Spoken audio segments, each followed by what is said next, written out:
Hey everybody, welcome back to microbeerreviews.com. Tonight we are re-reviewing one of my favorite beers of the holiday season. This is from Troegs Independent Brewery. This is their Mad Elf. This beer comes in six packs. It's not cheap. It's usually like $16, $17 for the six pack. This to me marks the one of the pinnacle brews that hit the shelf, and I know that the holiday season is around the corner. It usually comes out at some point early November. It's brewed with honey, cherries. They only do it once a year. I want to say it's on the shelf maybe for 6 weeks. My point is, if you see it, get it, buy it. It might not be there the next time you walk in. So basically, it says the holidays at Troegs starts with the inner mad elf momentarily taking over the brew deck, so blame him for his cheerful ruby red creation reminiscent of ripened cherries, raw honey, cocoa with hints of honey, cinnamon, cloves, and allspice. Um, it's got a nice, really cool background of chocolate malt, some peppercorn, and that honey and cherry mix. It reminds me a lot of a really good bourbon that has a lot of background notes to it that complement each other really well but don't overpower each other. This is a kicker. It's 11% ABVs. IBUs are only 15. It's got, uh, they call it a spicy Belgian yeast that they mix in with this. It's got malts of chocolate, Munich, and Pilsner, and then Hallertau, hops, and Saaz, I believe is how you pronounce it, S-A-A-Z. So very different mixture of ingredients in this.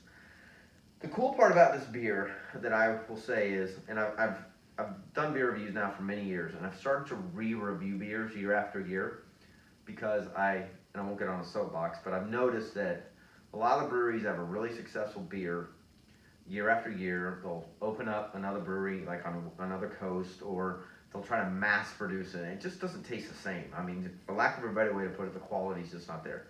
This is one of the beers where I haven't re-reviewed this in probably 3 years, but again, it's a trend that I've noticed where I want to see if it's as good as what I remember, and as good as what I remember last year, the year before, so the consistency. But this is also a beer I think that is overlooked by a lot of people, because when you look at it, it's kind of like, all right, so this is weird caricature of this elf-looking dude.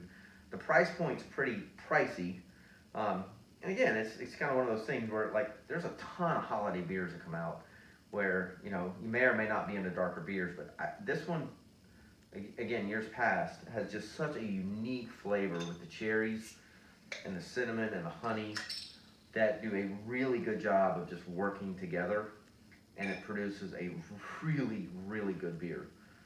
So, just like years past, it does have kind of a ruby red color.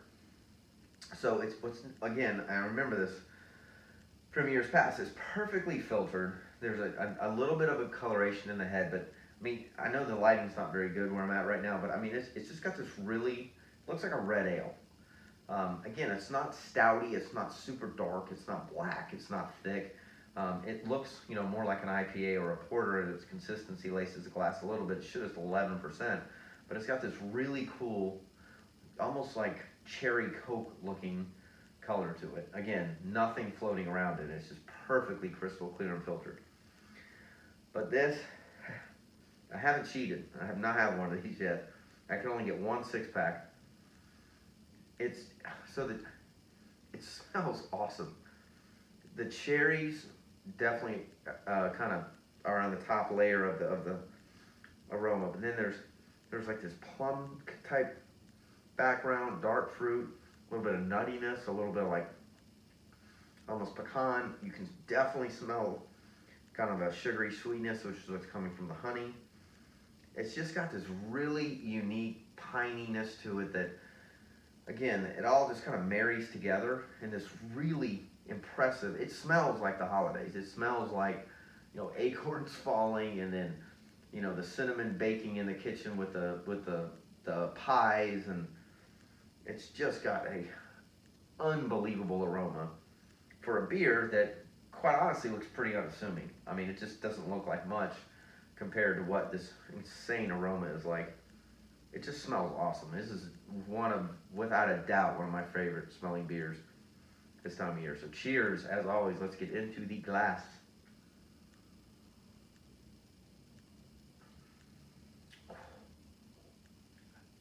It's just as, so again, why I'm redoing some of these beers, it's just as good as the years past, but maybe even better. And the key to this beer is the finish. So it's nothing exciting in front of the palate, and then it kind of hits you with some stuff in the middle of the palate, and it just explodes at the end with that cherryness, that sweetness. You can taste the cinnamon, but again, it's subtle. You can taste there's hops in there. The Munich yeast side of kind of like a German Pilsner-ish kind of sticks around with some malt. I mean, it's got this really killer blend to it. It's very desserty. I mean, this is one of those beers, especially at 11%. I would highly recommend you save until the end of a meal or you're gathering.